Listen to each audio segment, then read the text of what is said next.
Terkait hak cipta Pak, itu banyak ya biro jasa ada yang 35 juta gitu ya, Siap. 25 juta gitu ya. Terus ada juga yang ya paling murah-murah tuh 15 juta. Sebenarnya tuh harganya berapa sih Pak kalau kita jalan sendiri ngurus sendirian? Masyarakat umum tuh bisa nggak sih ngurus sendiri tuh Pak? Merek itu ada klasternya. Kalau untuk umum misalnya 1.800.000. 1.800.000 Pak. Nah, murah sekali Kirain kan? saya ada yang bilang 25 juta Pak. Itulah Wah makna. ini gimana nih? Cukup 50.000 nih. 50.000. 50.000, luar biasa kan? 50.000 Anda bisa punya PT sendiri Pak. Kalau Anda daftar, Anda sudah saya bilang Anda CEO-nya loh. Wih.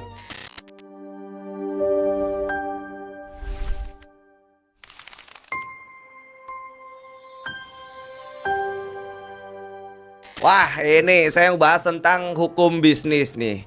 Di hari ini saya kedatangan ya tamu yang luar biasa, pakarnya di bidang hukum dan juga langsung pemerintah. Karena kadang gitu ya bahasa perasaan ini pemerintah nggak bener nih, nggak pro sama rakyat. Terus kemudian ada orang bermain nih. Nah, yuk kita akan tanya langsung. Dan kita hadirkan, mari kita tepuk tangan untuk Pak Baroto. Wah, nih Pak Baroto, beliau ini dari Kanwil Hukum ya, Siap. di DKI Jakarta. Wah, Pak Baroto, Selamat siang Pak Dimas. selamat siang. Oke, nah ini dari podcast Kadin, ya, Kadin DKI Jakarta. Saya mau tanya Pak Baroto, Pak, sebetulnya hukum di Indonesia, khususnya itu DKI Jakarta, banyak orang yang susah Pak, atau nggak ngerti tentang hukum apalagi dalam bisnis. Oke. Seberapa penting sih Pak hukum dalam bisnis itu Pak menurut Bapak? Oke. Saya bilang sederhana, penting sekali. Ya. Indonesia pasti negara hukum ya. Ya. Semua ada regulasi, semua ada parameternya. Ya. Nah, semua diatur dan semua ada pedoman supaya secara negara itu tertib, terus Ya. kemudian terkontrol dengan baik. Ya. Gitu. Nah, demikian juga dalam bisnis. Bisnis ini aspeknya macam-macam. Kalau yang utama adalah ekonomi, tetapi dalam ekonomi tersebut ada banyak bersinggungan dengan banyak faktor lain. Nah, supaya dalam semua lini itu baik, tentunya ada aturan-aturan. Nah, oleh karena itu, ketika kita ingin bisnisnya sukses, maka juga harus paham dengan aturan-aturan itu. Oke. Aturan seperti apa Pak contohnya? Banyak sekali. Soal perizinan ada aturannya. Oke. Aspek bisnis ya, soal perpajakan ada aturannya. Iya. Soal perlindungan ada aturannya. Tapi aturan tersebut dilanggar sama oknum sendiri Pak? Kita nggak bisa bicara oknum. Pasti oknum itu dimanapun itu selalu ada lah. Dan Oke.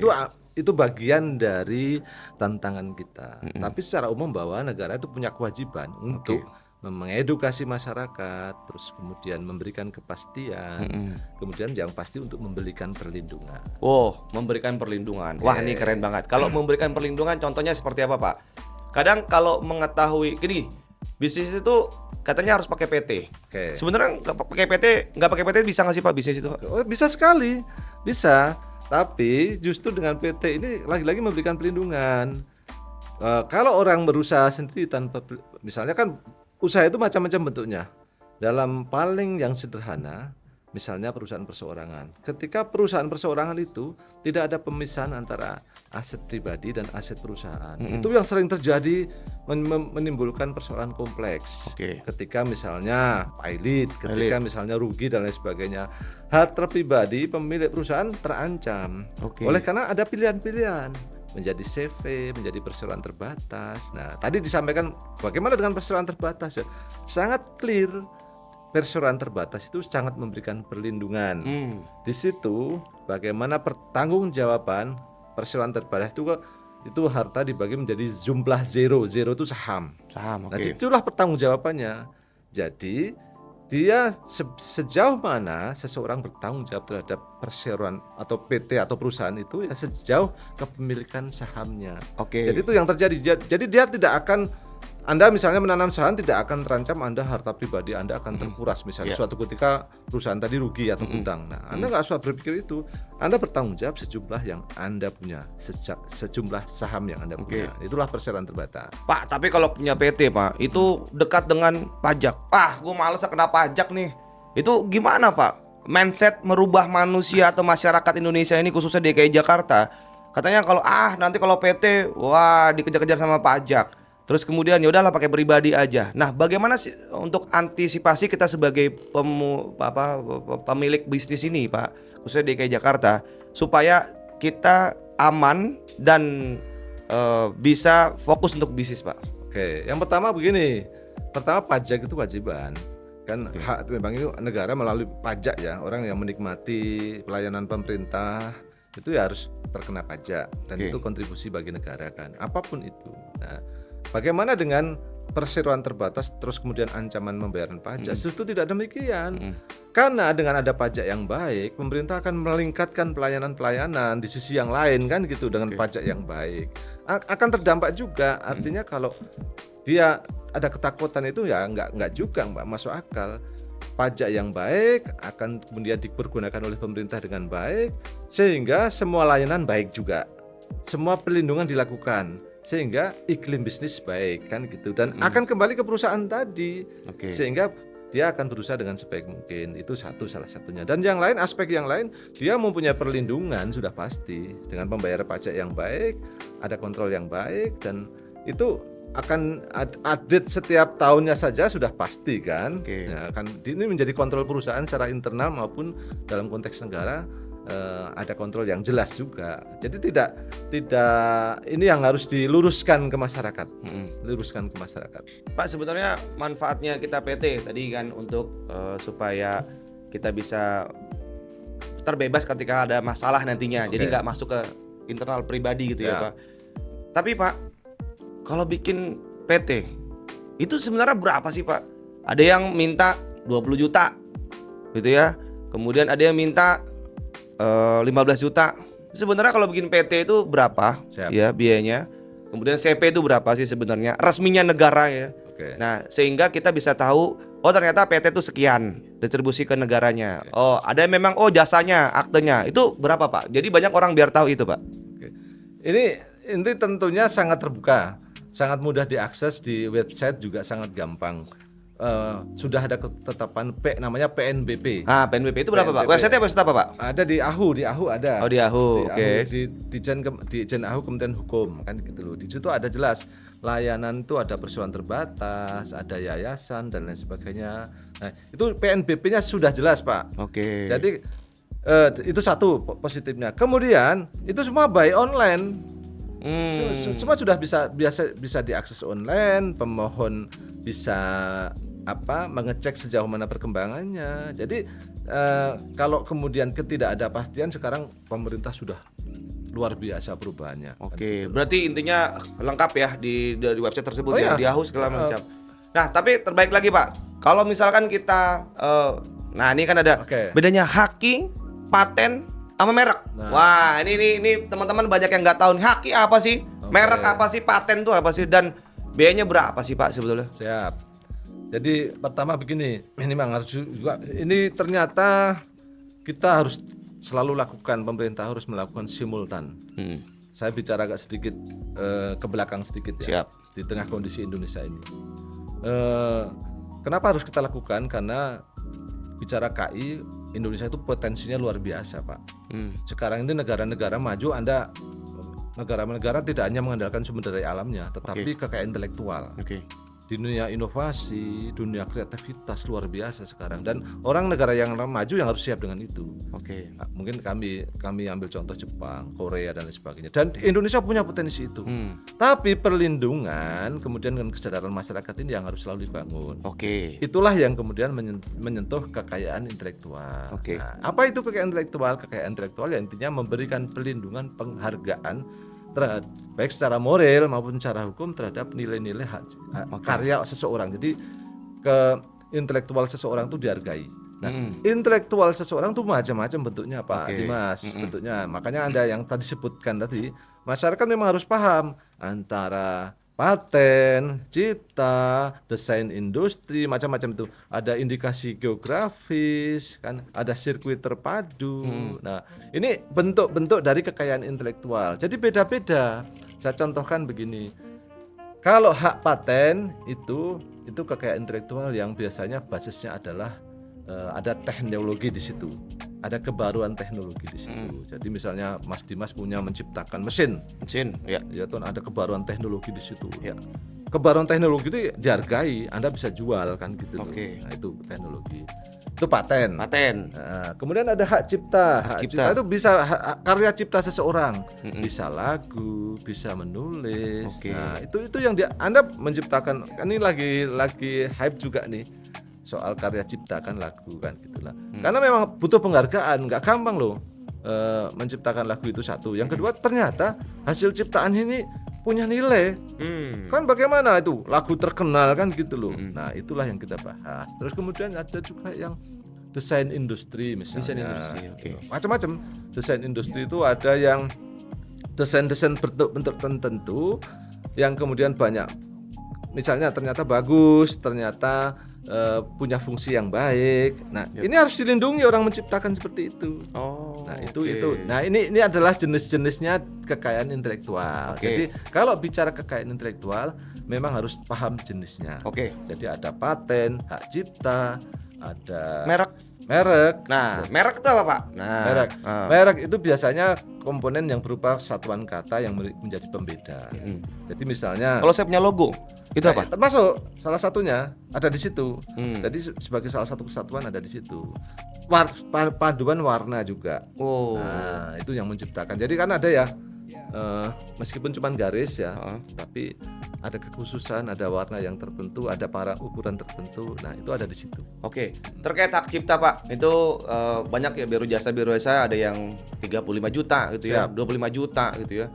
Terus ada juga yang ya paling murah tuh 15 juta. Sebenarnya tuh harganya berapa sih, Pak? Kalau kita jelas sendiri ngurus sendirian, masyarakat umum tuh bisa nggak sih ngurus sendiri tuh, Pak? Oke, sangat bisa, sangat bisa. Pertama nih, saya sampaikan ke masyarakat ya. Sekarang ini pemerintah pertama keterbukaan. Yang kedua juga sekarang sudah digitalisasi. Oke. Kita mengarah semua sudah digital. Oke. Jadi parameter yang dulu itu sudah lewat. Bahwa ada yang dulu itu proses kan, tapi sekarang udah digital. Artinya ada kepastian di situ. Tarifnya juga ada pasti. Mungkin saya bisa update yang saat ini ya. Dan itu biasa berubah, sangat PNBP biasa karena negara kan sesuai dengan kebutuhan, sesuai dengan perkembangan yang ada. Saya contohnya misalnya merek. Merek itu ada klasternya. Kalau untuk umum misalnya 1.800.000. 1.800.000, Pak. Murah sekali kan? Kirain saya ada yang bilang 25 juta, Pak. Itu kah? Wah, ini gimana nih? Wah, pantesan jadi bisnis itu juga lambat gara-gara bayangkan ini, tuh. Wah, masyarakat bilang, "Wah, ngurus PT, ngurus merek gitu ya. Ada yang 25 juta, 50 juta nih. Cuma berapa? 1.800.000. 1.800.000 rupiah. Wah, luar biasa. Luar biasa kan? Jadi padahal Pak, kalau misalkan bener-bener UMKM, Pak, kalau misalkan orang nggak punya duit 1.800.000, Pak, tapi dia mau berusaha, ya kan? Itu sebenarnya ada nggak sih pemerintah tuh bikin program bahkan gratis, Pak, untuk dibikin? Sangat mungkin. Nah, ini saya juga harus sampaikan poinnya. Kenapa Mas Dimas tadi kaget kok 1.800 kan gitu. Poinnya adalah bahwa memang masyarakat itu harus paham juga dengan KI. Oh, masyarakat KI itu apa, Pak? Mungkin ada yang nggak tahu. KI itu apa? Haki. Kekayaan intelektual. Kekayaan intelektual. Oke. Masyarakat harus paham itu, jenis-jenisnya paham, manfaatnya harus paham. Karena kalau dia nggak tahu manfaatnya itu tadi, saya kok bayar sih? Nah, padahal enggak, bayar itu untuk memberikan perlindungan pada. Perlindungan. Oke. Itu dan itu tarifnya jelas tadi. Nah, kalau dia tahu, masyarakat tahu tentunya yang tadi sampaikan Mas Dimas tadi bayarnya mahal, itu enggak akan terjadi. Orang yang biasanya terjadi karena tidak paham, tidak update dengan perkembangannya sekarang saat ini. Sekarang tuh online kok. Anda bisa dari rumah misalnya. Nah, semua bisa. Itu contohnya. Wah, berarti teman-teman, ini kalau Anda mau ngurus yang namanya paten, merek gitu ya, jalan sendiri aja, langsung aja ke website ini gitu ya. Dan bahkan ada tutorial juga, Pak. Oh, ada. Tutorial juga untuk yang YouTube gitu lah ya. Nanti sangat banyak. Banyak ya? Sangat banyak. Dan kami kebetulan kami di Kanwil ya. Kalau di Kanwil, datanglah ke Kanwil, nanti akan kita guidance. Kita pandu. Jadi masyarakat udahlah pakai biro jasa ya, kalau memang ngerido ya nggak apa-apa, tapi kalau memang ngerido ya jalan sendiri aja. Betul ya, Pak? Jauh lebih cepat, mudah. Dan bahkan dilayani sama petugas terkait. Betul. Itu yang kita lakukan. Gitu ya. Pak, tapi ini kan banyak nih sengketa kasus, Pak, terkait merek. Oke. Nah, merek itu bisa sampai miliaran, Pak. Katanya deket dengan orang dalam, dia yang menang. Yang punya duit yang menang. Itu gimana, Pak? Apakah itu mitos atau fakta atau yang terjadi apa, Pak? Mungkin bisa dijawab. Saya kembali lagi. Sebenarnya dari statement Mas Dimas ini keren. ini sebenarnya bisa dieksplorasi. Pertama, itulah begitu pentingnya merek. Begitu pentingnya orang punya kesadaran dan pengetahuan tentang kekayaan intelektual kan gitu. Kenapa sampai miliaran kan?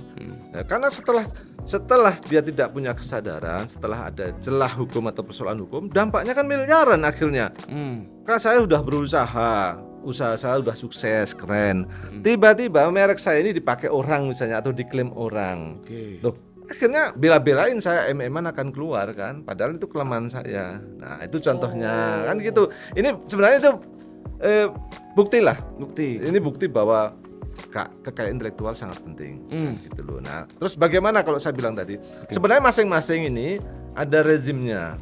Kayak Rezimnya pemerintah, Pak? bukan, maksudnya bukan. ada Kirain pemerintah bukan, rezim gitu loh. maksudnya Oke. ada. Kamu rezim kapan? Bicara paten. Oke. Akan ada aturannya sendiri. Oke. Bicara merek ada aturannya sendiri, bicara hak cipta akan ada aturannya sendiri kan gitu loh.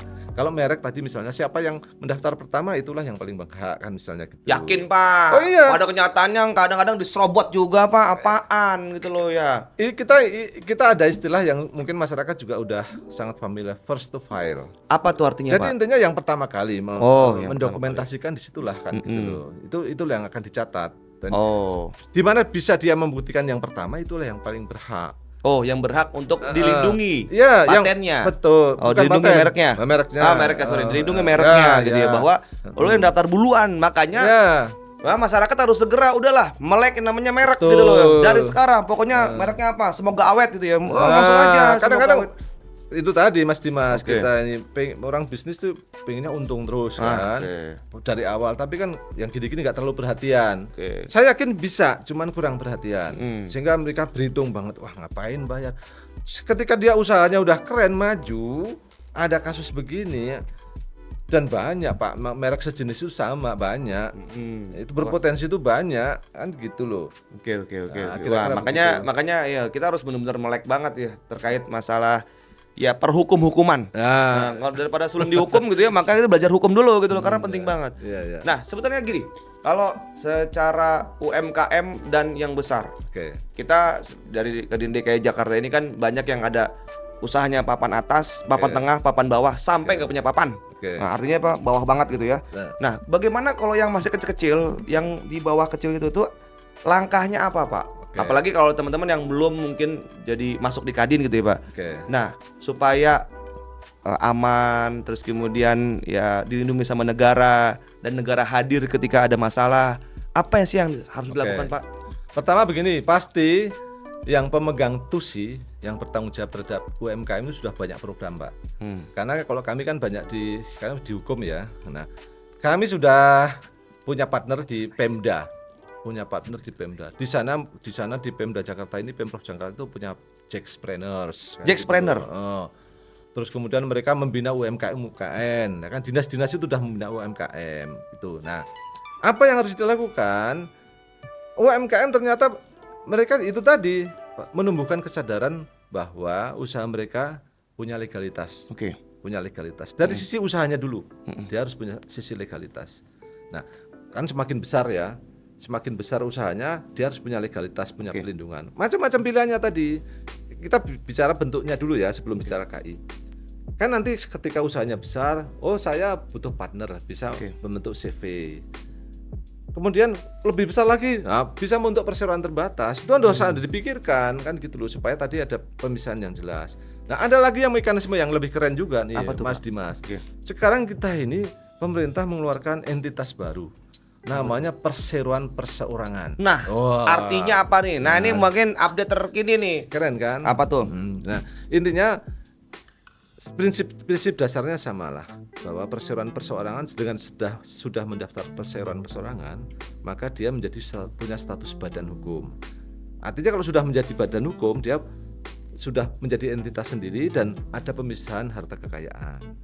Cukup 50.000 nih. 50.000, luar biasa 50.000 kan? Anda bisa punya PT sendiri, Pak. Kalau Anda daftar, Anda sudah saya bilang Anda CEO-nya loh. Wih, 50.000. keren. Jadi kalau Anda ngurus bikin PT cuman 50.000. Wah, keren. Ada yang juga 25 juta nih, 50.000 doang. Perseroan perseorangan. Keren amat. Ada perseroan perseorangan. Artinya Jadi kalau ya negara tuh sampai memikirkan itu ya Oh Pak. iya, karena itu tadi berangkat dari usaha mikro, usaha kecil yang tadi yang papan dari yang tidak punya papan Wah, Mas tuh itu kan. keren amat Nah, itu. sekarang diangkat. Dia mendaftar, legalitasnya jelas. Itu salah satu legalitasnya. Nah, setelah legalitasnya jelas, kami pemerintah itu menciptakan ekosistem yang baru. Kan legal kan dia naik level dong. Yang dulu perusahaannya nggak jelas, orang mikir-mikir mau kerja sama, oh, ini bener nggak nih usahanya. Nah, udah legalitasnya jelas gini kan orang naik tingkat dong. Betul. Naik tingkat, terus komunitasnya lebih luas lagi. Bahkan tidak menutup kemungkinan nanti bisa internasional juga kan, karena udah jelas kan gitu loh. Nah itu jadi banyak keuntungan setelah perusahaan itu legalitasnya jelas kan, posisinya seperti itu. Itu baru soal internal perusahaan. Nah setelah itu usaha itu macam-macam. Ada yang bersentuhan dengan factory atau pabrikan, ada yang bersentuhan dengan dunia kreatif. Oke. Nah, ada yang bersentuhan bahkan olahraga misalnya. Itu ternyata bersentuhan dengan isu kekayaan intelektual. Oke. Karena isu-isu misalnya orang yang tiap hari memproduksi batik. Oke. Ya, produksi batik jadi industri yang dulunya industri rumahan, terus jadi besar. Nah, ini batik ini harus dilindungi. Itulah masuk, kalau saya nyebutnya rezim, sebenarnya rezim bukan rezim KI. Masuk isu KI. Masuk kategori. Ke kategori kekayaan intelektual. Oke. Nah, itulah kenapa level UMKM, level perusahaan menengah kecil itu harus mulai punya kesadaran itu.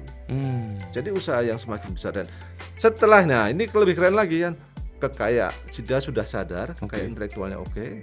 Terus kemudian secara perusahaannya ada persyaratan jelas, izinnya legalitas jelas, naik level lah dia.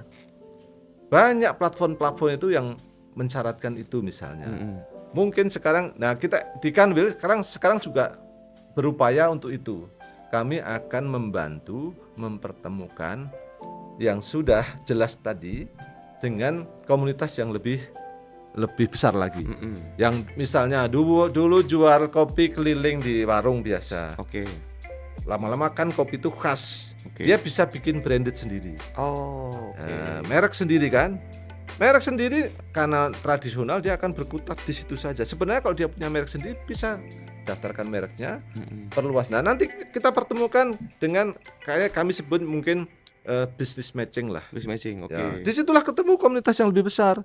Sehingga mungkin barangkali ini mungkin sepertinya ya, kan kopi-kopi yang mungkin kalau saya sebut Pak Dimas nanti kayak iklan kan, mungkin proses lahirnya juga begitu. Dulunya kan nggak kepikiran mereka akan sebesar itu kan. Terkait ngopi kita ngopi dulu lah Pak kita Pak. Gitu, Sebentar ya. kayak itu tegang banget. ya, Ngopi ini- dulu lah kita ngopi dulu. itu Wah, ini kita ngopi nih, ngobrol permasalahan Tuh, di ini DKI ini. Wah, ayo coba ngopi dulu. Pak. white coffee nih. Saking white-nya gitu jadi Atau crystal coffee nih. kristal kopi. Crystal Wah, coffee. keren banget. Memang kalau kita membahas permasalahan-permasalahan yang ada di DKI Jakarta ya, khususnya tentang di hukum nih, saya seru banget Pak. Tapi sebenarnya gini Pak, seberapa penting sih kita kontrak dalam bisnis Pak? Oh, sangat penting.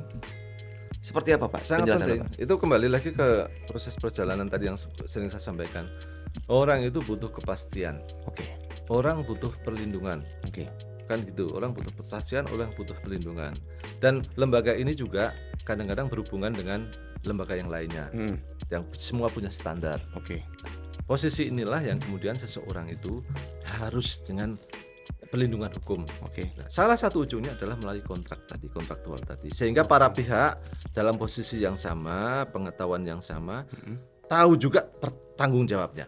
Nah, itu dasar ini. Kalau orang hukum ini sangat mendasar sekali. Dia harus, itulah yang kita tuangkan dalam kontrak. Nah, ini Sebenarnya dari sisi pemerintah itu ada nggak sih Pak tentang edukasi tentang hukum seperti ini, gitu ya, masyarakat umum loh ya, oke. yang nggak ngerti tentang sama sekali hukum, apakah ada program-programnya ke masyarakat gitu ya, yang ini sebenarnya apakah dari sejak dini itu artinya sejak dari SMA gitu, bahkan kuliah lah gitu ya, sekarang memang dipaksa untuk kamu ya udah jangan bahasa perasaan, jangan kamu udah dekat sama saya, udah kenal nih, udah nggak usah kayak gitu loh, ribet banget itu loh ya. Nah itu gimana Pak? Oke, ini pertanyaan Pak Dimas ini keren. Dan insya Allah bisa saya jawab Pak. Wis, Karena gimana? senang sekali saya akan itu. Pertama gini, pemerintah kalau saya bicara Kanwil itu punya namanya penyuluh hukum. Penyuluh hukum. Tugasnya menyuluh memberikan penyuluhan ke manapun lah, dari level sekolah, level masyarakat, tentunya ada sistem di situ. Nah, satu. Kemudian kalau bicara soal hukum, kadang-kadang kita tidak bisa lepas dari persoalan atau konflik-konflik hukum. Nah, kalau nggak ada konflik nggak ada masalah. Oke. Tiba-tiba muncul konflik yang harus punya pengacara. Oke. Kan Hotman Paris, siapa lagi yang mungkin banyaklah partnernya Pak Dimas kan. Oke. Nah, masyarakat miskin yang baru kita kasih penyuluhan tadi nggak punya uang kan gitu. Oke. Nah, bagaimana itu kan pertanyaan begitu. Nah, Nah, itu gimana tuh? kita sudah siapkan namanya OBH, Organisasi Wah. Bantuan Hukum. Oh, OBH keren. Itu Batuk merek ya, gitu obat ya, ya, merek obat- OBH obat batuk gitu ya. buat batuk Nah. nah. Organisasi Bantuan Hukum. Bantuan Hukum, ada juga LBH, Nah, Lembaga ada Bantuan lagi. Hukum. Nah. Ini OBH. Ini OBH. Pakai plus nggak? Enggak. Ya, Oh, ya nanti plus. plus-plusnya gitu. lain. Beda gitu loh ya. Oke. Jadi OBH ini adalah organisasi bantuan Bantuan hukum, hukum. di mana masyarakat bisa langsung. Nah, langsung ke OBH. OBH itu nanti seperti menjadi pengacara orang yang tidak mampu. Tentunya ada syarat-syaratnya. Oh, wah, ini Nah, keren banget itu. Terus OBH ini dibiayai negara, Bos. iya. Ya, tapi poinnya masyarakat itu gratis. Wah, jadi kalau Anda pernah masalah hukum, ya udah ada OBH. Di Oke. mana? Di Kementerian Di setiap Hukum. di seluruh Indonesia ada. Oh. Di seluruh kantor wilayah ada. Kantor wilayah hukum. Kantor wilayah ada. Dan kami punya data. Di KI semua ada data. Pertanyaanku nggak kedengeran ya? Oh, ada. Nah ini nih, apakah orang dalam doang yang kedengeran? Enggak Oh juga. iya, makanya Enggak harus juga. banyak-banyak sosialisasi seperti ini, Nah, Pak. oke. Jadi gitu ya. Jadi masyarakat sebenarnya, kata orang-orang, apaan negara nggak hadir? Oke, nah. Mana ngomong doang, cuma bikin program-program supaya presiden mungkin atau menterinya bagus gitu ya kelihatannya. Padahal masyarakat enggak. Nah. Supaya bisa masuk masyarakat apa yang dilakukan? Nah, sekarang gini ini. OBH ini sudah beberapa tahun yang lalu berjalan dan sampai sekarang berjalan. Ada yang lebih super keren lagi dan refresh lagi. Nah, Apa tuh, Pak? Nah, satu lagi. Pemerintah merasa OBH tadi sudah jalan kan? Ya, Pemerintah sudah mendekat ke masyarakat. oke. Kita pengen dekat lagi pada level yang hari-hari masyarakat. Wis, dengan cara Nah, kita bentuk namanya Posbankum. pos Bantuan Hukum. Oh, Nah. pos Bankum. Itu ada di setiap kelurahan di seluruh Indonesia. Nah, teman-teman, kalau Anda ada permasalahan hukum, langsung aja ke pos Bankum Posbankum. di kelurahan. Di kelurahan. Pak Kanwil yang ngomong, Nah, jelas gitu ya, bukan saya yang ngomong. Jadi pastikan mana nih buktinya. Wah, iya loh. Ada Jadi di- kalau ada ya wis sebener berarti ada, keren ini. Wah, memang Kanwil Hukum DKI Jakarta, tepuk tangan untuk Pak Baroto gitu ya, programnya top Keren, dan pemerintah terkait gitu ya. Iya. Luar Luar biasa. biasa. Nah, ini nih banyak orang nggak ngerti, Pak. Kalau saya masalah hukum, Pak, saya ribut sama ini semua itu, tapi butuh katanya ada tim pihak ketiga, mungkin ada ini kuasa hukum ya. Pasti kan ada duit mahal, Pak. Nanti saya ada belum lagi success fee awal, Oke. belum lagi nanti professional fee, Oke. belum lagi transport, Oke. ongspul, apa itu ongkos pulang, jelas Waduh, gitu ya. Kita baru tahu itu. Nah iya ongspul keren. Jadi ongspul pulang ini yang, yo gimana Pak? Ya Pak, saya orang biasa nggak punya Pak. Oke. Tolong bantu saya. Ini gimana? Oh Oke. ternyata ada programnya. Oke. Apa itu? Posbankum. Posbankum di kelurahan. Di setiap kelurahan. Wow, Setiap kelurahan. keren banget Pak. Nah, jadi saya boleh ceritakan supaya tahu Boleh, prosesnya. Nah, boleh dong. Gimana Pak? Posbankum itu ada setiap kelurahan. Oke. Di setiap kelurahan itu ada perangkatnya, namanya paralegal. Oh pararegal. Paralegal. Nah, Pernah denger Pak? Tapi saya masih belum oke, gitu ya ya, pararegal. itu kita didik lah, kita training lah, kita bekali. Nah, dia fungsi paralegal itu memberikan edukasi. Terus kalau intinya begini Pak, Oke. kita lebih ke langsung masyarakat. Jadi kalau yang dulu punya masalah itu, saya mau kemana ya? Kan bingung. Sekarang cukup di situ aja. Curhat ke situ ke Posbankum tadi. Posbankum. Nah, nanti Posbankum tadi akan melihat. Pertama, langkah awal mereka tentunya akan memberikan edukasi, memberikan jalan keluar. Belum tentu setiap persoalan itu karena hukum loh. Belum tentu. Nah, saya ini barusan belum lama ini ke Jakarta Selatan. Oke.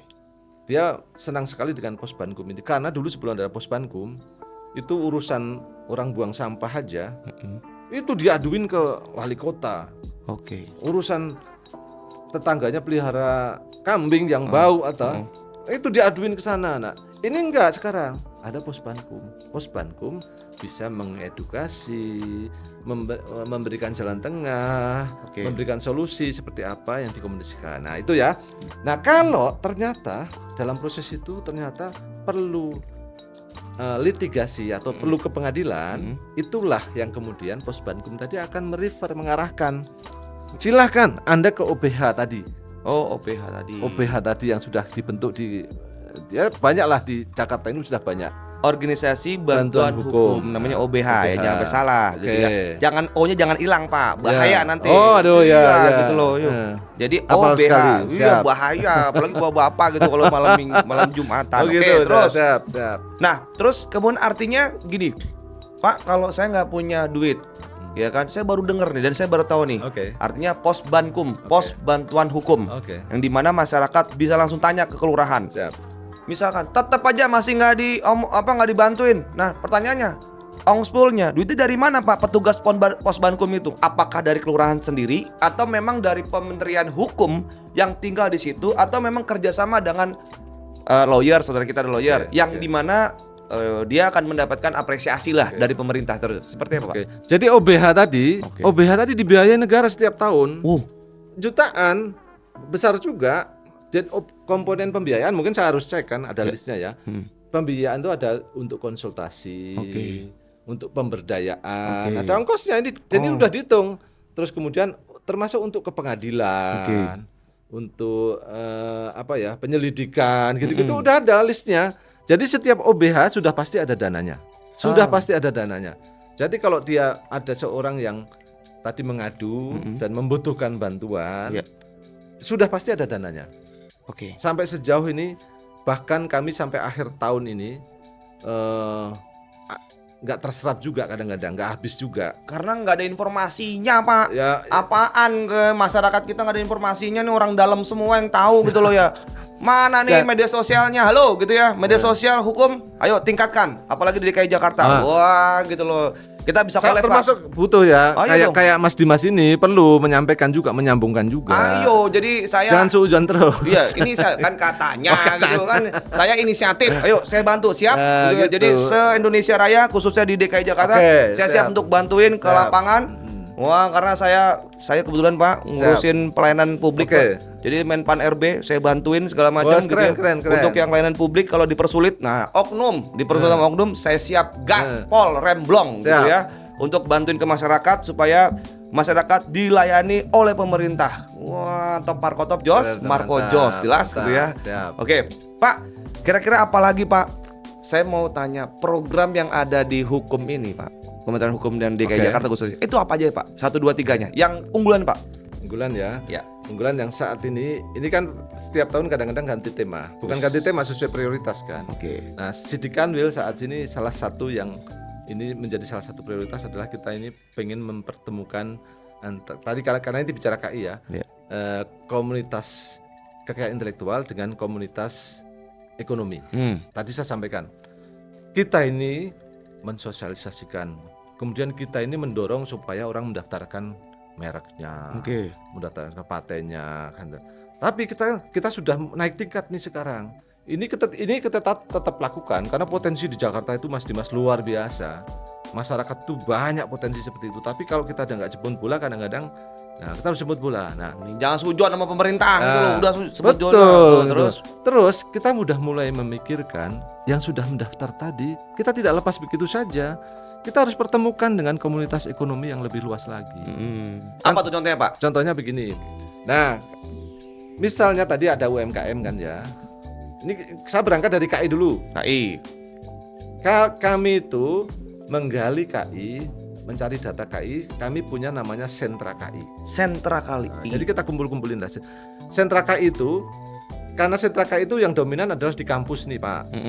Jadi di kampus ini kan risetnya besar, penelitian besar. Oke. Dan mereka sebenarnya udah punya kesadaran untuk kekayaan intelektual. Oke. Mereka mendaftar juga kan gitu, karena kadang-kadang menjadi tugas akademis juga. Tapi mereka daftar saja hanya karena kewajiban sebagai akademisi. Oke. Padahal itu yang didaftar itu potensi ekonominya luar biasa. Nah, belum ada pihak yang mengolah di main-main di ranah ini. Oke. Jadi kami Kanwil akan mempertemukan ini. Hmm. Jadi kami akan melis seluruh kekayaan intelektual di sentra-sentra KI tadi.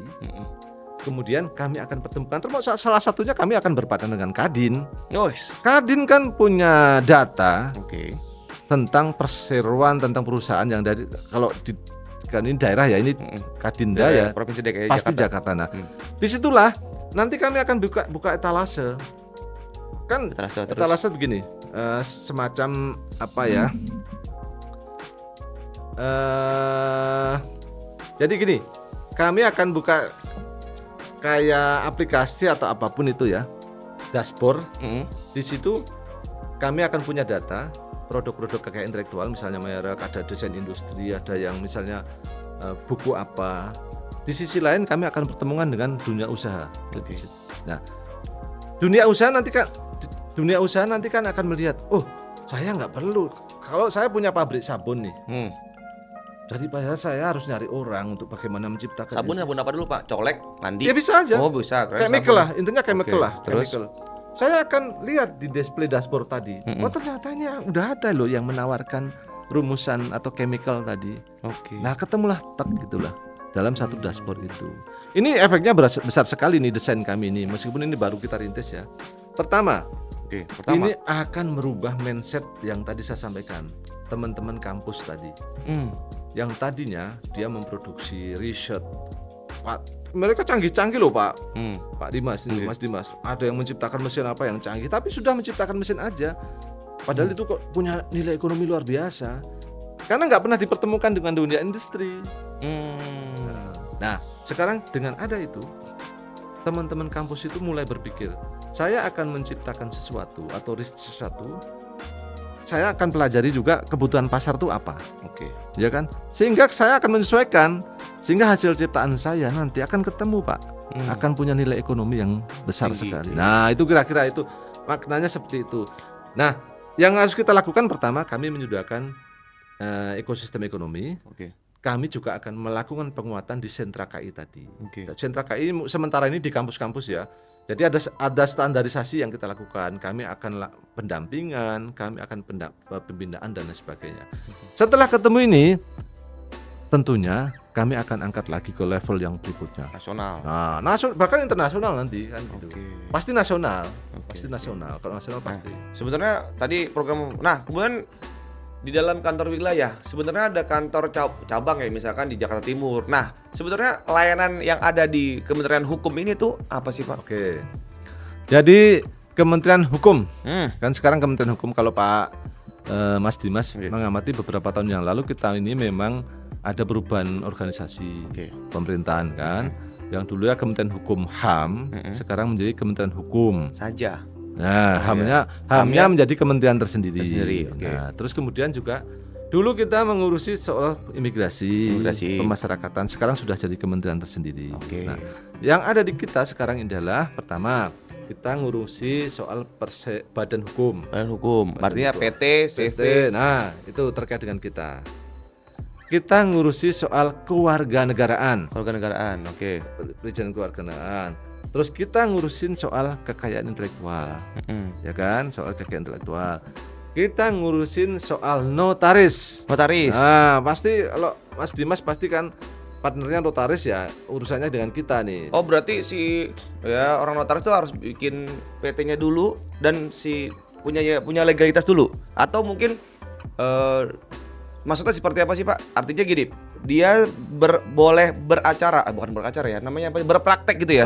Di wilayah mana? Misalkan di wilayah Kebun Jeruk, di wilayah misalkan Jakarta Barat gitu ya, atau Tangerang gitu ya. Kabupaten atau kota itu dari hukum ini.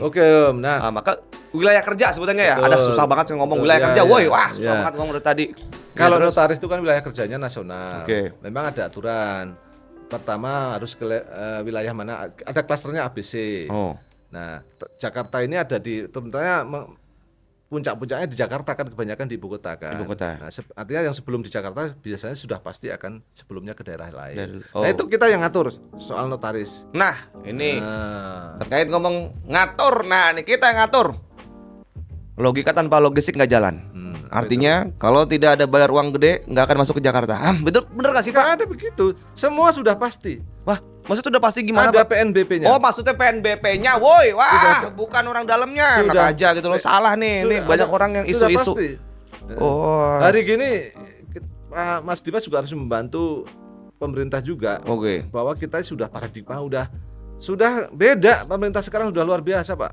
Udah, Sudah jadi ada upaya-upaya, Pak.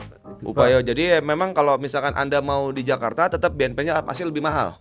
Ada Karena kelas lebih pasti mahal dong, Ya, jelas pasti. dong gitu ya. Fair kan? Fair, Kan? karena wah Anda mau Jakarta dong, oke, Fair. bayar mahal berapa sekian. Ya. Sebenarnya gini Pak, untuk ya tadi saya bilang PT itu berapa sih biayanya gitu ya. Terus kemudian CV itu berapa sih sebenarnya resminya Pak. Oke. Nah ini kan tadi kan, wah ada di websitenya.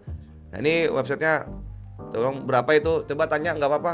Berapa sih harganya? Nah ini website terkini. Karena mungkin Pak Kanwilya lupa, nggak apa-apa, tinggal kasih Nggak aja apa-apa. gitu ya. Gas gitu ya. Jadi sebenarnya berapa sih? Ini ya. Misalnya nih, perseroan kan 50.000. Kalau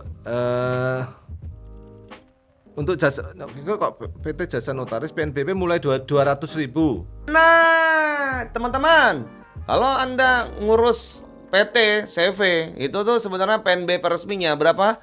200.000, mulai dari 200.000, betul? Yang mahal adalah jasa pihak ketiganya, gitu ya. Nah, jadi artinya ya, oh lah, jasa pihak ketiga itu ya Pak, dulu saya sekolah, S1-nya ya 4 tahun, magang dulu 2 tahun, terus 2 lagu MKN magister gitu ya. Berarti 2 tahun notaris lagi. juga, notaris dulu. Wah enggak, Oh, enggak. karena saya tadinya mau MKN tapi bukan, tadinya kita mau gelar S2 untuk khusus notaris gitu ya, Iya. tapi saya ternyata enggak gitu ya, belum. Nah, saya pertanyaannya Pak, saya tuh belum S1 Pak, hukum. Oke. Saya akuntansi.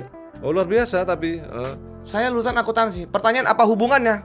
Baik-baik saja Pak gitu loh ya. Jadi apa hubungannya baik-baik saja. Tapi ngerti tentang hukum dan ya ngerti aja karena karena pekerjaan ya, karena Iya, pekerjaan ya. karena pekerjaan yang pingsan-pingsan dulu pernah ini pernah itu, wah masalah ini masalah itu ya. Jadi paham gitu loh ya. Jadi ketika ada masalah itu ternyata ya inilah langsung lapangan. Oke. Di lapangan seperti apa dan seterusnya. Pak, baik lagi mulu gitu ya, baik lagi. Jadi artinya tadi saya melihat bahwa sebetulnya ngurus PT itu cuman hanya 200.000 resmi negaranya.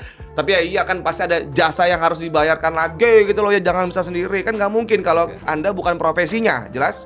Ya berarti menghormatilah profesinya gitu loh, karena itu sangat-sangat penting. Pak, mungkin gini Pak, pesan kepada masyarakat ya supaya masyarakat itu melek ya untuk yang namanya legalitas. Oke. Terutama di hukum. Apa yang harus dilakukan Pak kepada masyarakat umum supaya masyarakat umum benar-benar, ayo, ini penting banget. Dan kita juga sebagai investor, apa yang dilakukan Pak, atau kita sebagai pemula itu apa yang dilakukan sehingga ya sama-sama win. Sekali lagi sama-sama win. Solution kan. Nah, silakan Pak. Mungkin apa? Jadi ini umum. Jadi gini, pertama kami sudah jamin lah pemerintah itu selalu memberikan upaya pelayanan, perlindungan yang semaksimal mungkin. Oke. Reformasi, inovasi selalu kita lakukan. Oke. Dan memberikan transparansi ini garansi kita lakukan pemerintah dalam bisnis pemerintah. Tapi di sisi lain juga kita harus punya kesadaran juga, karena pada saat yang sama kita mengedukasi. Tapi masyarakat juga harus punya kesadaran untuk itu. Bahwa Anda juga harus punya wawasan yang baik lah terhadap perkembangan saat ini. Oke. Wawasan hukum, wawasan regulasi. Nah, itu masyarakat juga harus punya pengetahuan. Semangat itu, tuntutan itu. Jadi kalau tanpa dibekali itu, ya yang muncul yang tadi suudzon juga, terus kemudian yang seharusnya sebenarnya murah jadi mahal, kan gitu loh. Karena tidak tahuan mereka. Sekarang sudah transparan sekali pemerintah ini dan semua udah mengarah ke digitalisasi. Nah, digitalisasi sudah nggak bisa dikompromi lagi kan. Nah, terkait digitalisasi Pak, langsung Pak, ini ada pertanyaan juga nih. Penjualan yang dilakukan lewat marketplace itu Pak, biasanya di media sosial, bahkan melalui AI itu yang digunakan dalam bisnis.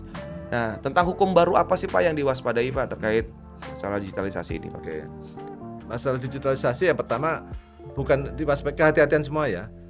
Kalau kami tadi menyebut AI ini bagaimanapun kita harus terima dengan perkembangan dan banyak manfaatnya.